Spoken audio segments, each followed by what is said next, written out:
Assalamualaikum warahmatullahi wabarakatuh.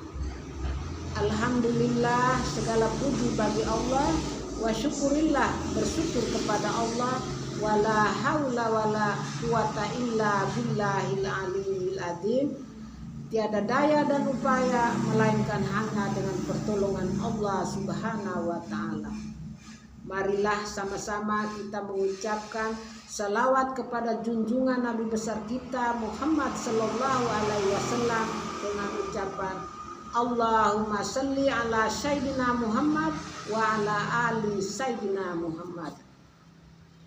Jemaah sekalian, opuk lake, naak bapa, kakak Ari, ina kewinar, majelis tahfidz Quran golek lowo jaku saja berada. Semoga tite wahangkae selalu dalam keadaan sehat walafiat dan selalu mendapat perlindungan dari Allah Subhanahu wa taala. Amin ya rabbal alamin. Pai tite hama-hama mentadaburi surah Al-Baqarah ayat 183. Diajarkan dalam Al-Quran surah An-Nahl ayat 98.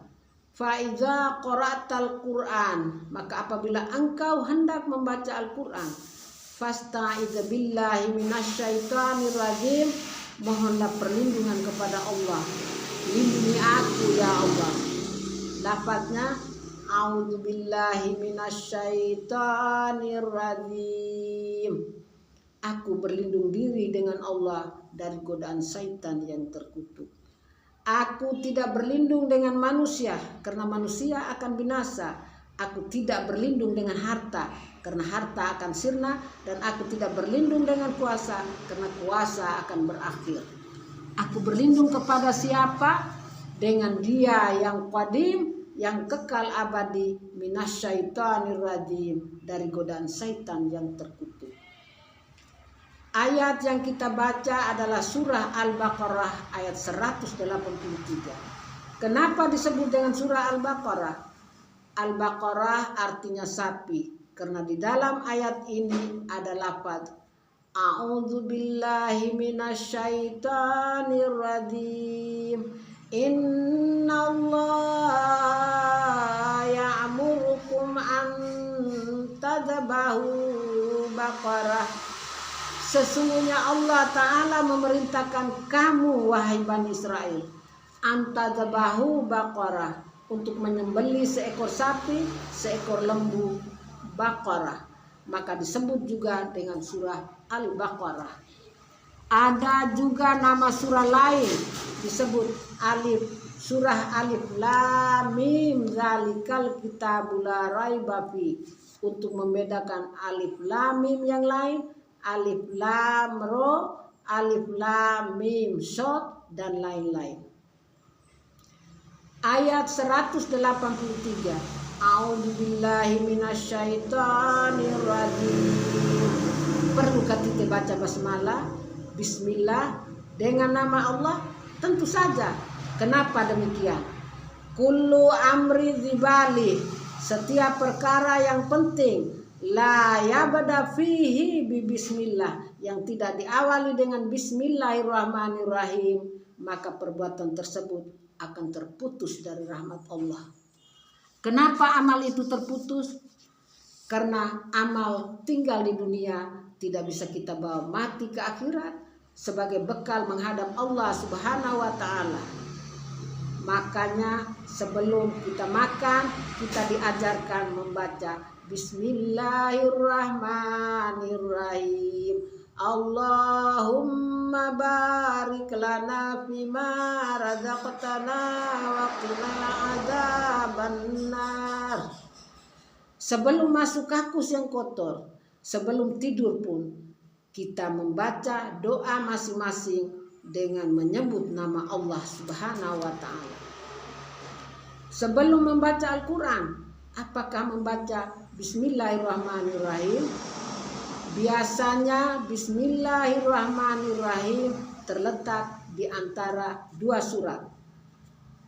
Idza jaa nasrullahi wal fath wa ra'aitan nasa yadkhuluna fi dinillahi afwaja fasabbih bihamdi rabbika wastaghfir innahu kana tawwaba. Di bawah ijazah nasrullahi wal fath ada tabbat yada abi lahabin wa tab. Pemisah antara ijazah nasrullah dengan tabbat ada bismillah di tengahnya. Bismillahirrahmanirrahim. Nah, kalau ada orang membaca Al-Quran, a'udzubillahi minasyaitonirrajim, ya ayyuhalladzina amanu, kok bismillah baca lah. Kalau membaca bismillah RN juga, kalau membaca bismillah hala, karena Allah nara mengungkai pada lafaz a'udzubillah, aku berlindung dengan Allah. Kalau membaca di awal surah, etikanya memisahkan satu surah dengan surah lain. Apa ayat yang kita tadabburi? Quran surah Al-Baqarah ayat 183. A'udzubillahi minasyaitonirrajim. Ya ayyuhalladzina amanu kutiba alaikumussyiyam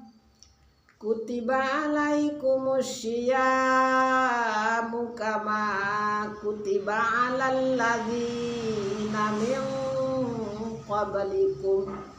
Di akhir ayat Allah berkata la'allakum tattaqun. Di dalam ayat ini ada kata ya ayyuha, wahai. Allah menyuruh, Allah mengundang alladzina, orang-orang amanu, beriman. Allah tidak panggil ya ayyuhannas, wahai manusia. Allah tidak undang ya ayyuhal arab, hai orang-orang Arab. Tapi dipanggil Allah adalah sifat yang ada di dalam dirinya. Ya ayyuhalladzina amanu, wahai orang-orang yang iman ada di dalam dirinya. Ini kalau dipahami dengan baik sangat kasar sekali. Ini kenapa kamu tidak puasa? Mau eder aku puasa Allah? Mungkin tidak dipanggil. Kenapa? Karena tidak ada iman di dalam dirinya. Tidak ada iman. Lawan dari kata iman adalah kufur. Na'udzubillah min dzalik. Kufur, kafir, ingkar atas kedatangan Nabi Muhammad sallallahu alaihi wasallam. Ya ayyuhalladzina amanu kutibah. Kutibah artinya dituliskan. Maknanya Allah Ta'ala sudah mewajibkan alaikum, bagi kamu, asyam, puasa. Syam diambil dari kata imsak. Apa itu imsak? Imsak artinya menahan, tahan lapar, tahan haus, tahan makan, tahan minum, tahan bisikan telinga, tahan lidah, jangan mencaci maki, sumpah serapah. Syam. Kama, sebagaimana, kutiba, sebagaimana umat-umat sebelum kamu yang pernah diwajibkan, dituliskan kepada mereka, alladzina, sebelum kamu dulu juga pernah wajib berpuasa. Kalau begitu, yang berpuasa bukan cuma kita. Coba kita baca dalam Al-Quran surah Maryam ayat 26. A'udzu billahi minasyaitonir rajim. Inni nazartu lirrahmani sauman falana ukallimal yaumal insiya. Aku bernazar saum, puasa. Aku bernazar untuk tidak makan, tidak minum, dan tidak ngomong. Ini memberikan isyarat kepada kita bahwa pada zaman sebelum Nabi Muhammad, zamannya Maryam, itu puasanya lebih berat. Tidak makan, tidak minum, tidak ngomong. Hari ini kita masih bisa ngomong, bicara, masih bisa tidur, masih bisa bercengkerama, dan masih bisa tertawa. Oleh sebab itu puasa kita tidak terlalu berat, bahkan zaman dulu lebih berat lagi.